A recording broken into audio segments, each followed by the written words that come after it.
Praise the lord. మన ప్రభువైన యేసుక్రీస్తు నామంలో మీ అందరికీ నా శుభాభివందనాలు తెలియజేస్తున్నాను. దేవుని బిడ్డలారా, వేకుజామున లేచినారా? ప్రార్థన చేసుకున్నారా? దేవుని వాక్యం చదివినారా? ఆయన ఉపదేశాన్ని మనం చదవడం ద్వారా, వినడం ద్వారా దీర్ఘాయువు దొరుకుతుంది, శాంతి సమాధానాలు మనకు దొరుకుతాయి. ఆరోగ్యం లేకపోతే మనిషికి ఆనందం ఉండదు, శాంతి సమాధానం ఉండదు. ఏం చేయబుద్ధి కాదు, ఏం తినబుద్ధి కాదు, ఎక్కడికి వెళ్ళబుద్ధి కాదు, ఎవరిని కలవాలనిపించదు. అంతా కలవరంతో నింపబడి ఉంటారు, అంతే కదండి.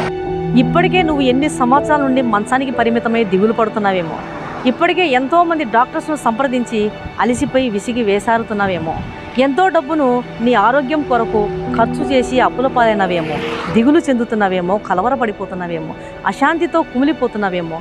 అయితే యేసు ప్రభు నీకు ఈరోజు చెప్పేటువంటి ఒక గొప్ప మాట ఏమిటో తెలుసా దేవుని బిడ్డలారా? యోహాను సువార్త 5వ అధ్యాయం 6వ వచనంలో మనం చూసినట్లయితే, యోహాను సువార్త 5వ అధ్యాయము 6వ వచనంలో, యేసు వాడు పడి ఉండుట చూచి వాడప్పటికీ బహుకాలం నుండి ఆ స్థితిలో ఉన్నాడని ఎరిగి స్వస్థపడగోరుచున్నావా అని వానిని అడిగాను. అన్ని రకాల వ్యాధులకు సాతానే కారకుడు. సాతాను మన ఆత్మల మీదనే కాదు, మన శరీరముల మీద కూడా దాడి చేస్తాడు.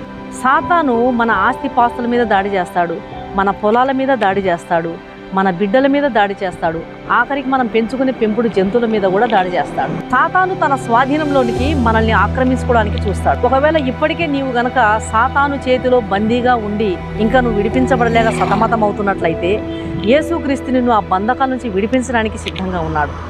ఈరోజు యేసుక్రీస్తు ప్రభువారు నిన్ను కూడా అడుగుతున్నాడు, ఏ స్థితిలో నువ్వు ఉన్నావో, ఎన్ని సంవత్సరాల నుంచి మంచానికి పరిమితమైనావో, ఎన్ని వ్యాధుల చేత తిప్పలు పడుతున్నావో, ఎంత అశాంతితో రగిలిపోతున్నావో, ఇక నన్ను ఎవరూ బాగు చేయరు, ఈ స్థితి నుంచి నన్ను ఎవరూ లేవనెత్తరు అని బాధపడుతున్నావేమో. అయితే యేసు 38 సంవత్సరముల నుండి అనారోగ్యవంతుడుగా ఉన్న వ్యక్తిని ఆ స్థితిలో వాడు పడి ఉండడం, బహుకాలం నుండి వాడు పడి ఉండడం యేసు ఎరిగి ఉన్నాడు. నీవు కూడా ఎన్ని సంవత్సరాల నుంచి మంచంలో పడి ఉన్నావో యేసు ఎరిగి ఉన్నాడు. నువ్వు ఎన్ని సంవత్సరాల నుంచి మెడిసిన్స్ వాడుతున్నావో యేసు ఎరిగి ఉన్నాడు. ఎన్ని కన్నీళ్ళ చేత, దుఃఖం చేత, బాధ చేత నీవు నింపబడి ఉన్నావో యేసు ఎరిగి ఉన్నాడు. బాధలో ఉన్న, వేదనలో ఉన్న, మంచంలో ఉన్నటువంటి నీతో దేవుడు ఈరోజు మాట్లాడే ఒక ఆదరణ మాట ఏంటో తెలుసా అండి? నువ్వు స్వస్థపడగోరుచున్నావా? దేవుని శక్తి మానవుని శరీరంపై క్రియ చేయడమే దేవుడు స్వస్థపరచడం. దేవుని స్వస్థపరచు శక్తి నీ మీద క్రియ చేయాలంటే దానియేలు రాసిన గ్రంథం 4వ అధ్యాయం 27వ వచనంలో, నువ్వు నీ పాపములను మాని నీతి న్యాయములను అనుసరించి నీవు బాధ పెట్టిన వారి యందు కరుణ చూపిన ఎడల నీకున్న క్షేమము నీకు ఇక మీదట ఉంది. నీకున్న క్షేమం నీకు తిరిగి రావాలంటే, నీ ఆరోగ్యం తిరిగి నువ్వు పొందుకోవాలంటే, నీవు బాధ పెట్టిన వారి ఎడల కరుణ చూపించు. నీవు ఎవరి విషయంలో నువ్వు బాధపడుతున్నావో వారిని క్షమించు. ఎవరిని నువ్వు బాధ పెట్టావో వారితో క్షమాపణ కొరకు, నీ అవిధేయతల కొరకై పశ్చాత్తాపడు. చిత్తం నుండి నువ్వు తొలగిపోయిన వాటి విషయమై నువ్వు పశ్చాత్తాపడు. దేవునితో నీ మనసాక్షిని సరిచేసుకో. దేవుని సంపూర్ణ చిత్తంలో నువ్వు కొనసాగు. దేవుడు తప్పక నిన్ను స్వస్థపరుస్తాడు. సాతాను చేతిలో బందీగా ఉన్న నిన్ను విడిపించాలని, రక్షించాలని, స్వస్థపరచాలని, బాగు చేయాలని యేసుప్రభు కోరుతూ నీతో మాట్లాడుతున్నాడు. నీవు స్వస్థపడగోరుచున్నావా? నువ్వు నమ్ముతున్నట్లయితే, ఆయన మాటను నువ్వు విశ్వసించుతున్నట్లయితే, నీకు ఏ ప్రాంతంలో అస్వస్థతగా ఉందో ఆ ప్రాంతంలో నీ చేయి ఉంచుకొని నాతో కలిసి ప్రార్థించు. దేవుడు తప్పకుండా నిన్ను స్వస్థపరుస్తాడు. ప్రార్థన చేసుకుందాం. పరిశుద్ధుడైన మా ప్రియమైన పరలోకపు తండ్రి, ఈ వాక్యం వింటున్న ప్రతి ఒక్కరిని తాకండి నాయన.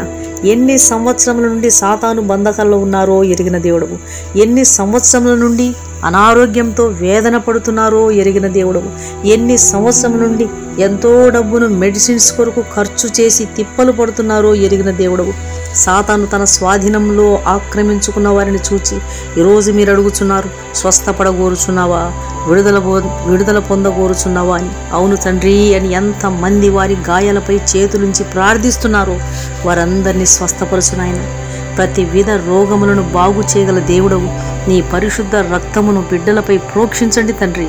మీ స్వస్థపరచు శక్తిని పంపించండి నాయన. గర్భసంచిని, లివర్ను, లంగ్స్ను, గుండెను ముట్టండి. పక్షవాతంతో బాధపడే వారిని జ్ఞాపకం చేసుకోండి తండ్రి. షుగరు, థైరాయిడ్తో బాధపడుతున్న వారిని బాగు చేయండి ప్రభువా. మా విశ్వాసాన్ని వృద్ధి పొందించండి.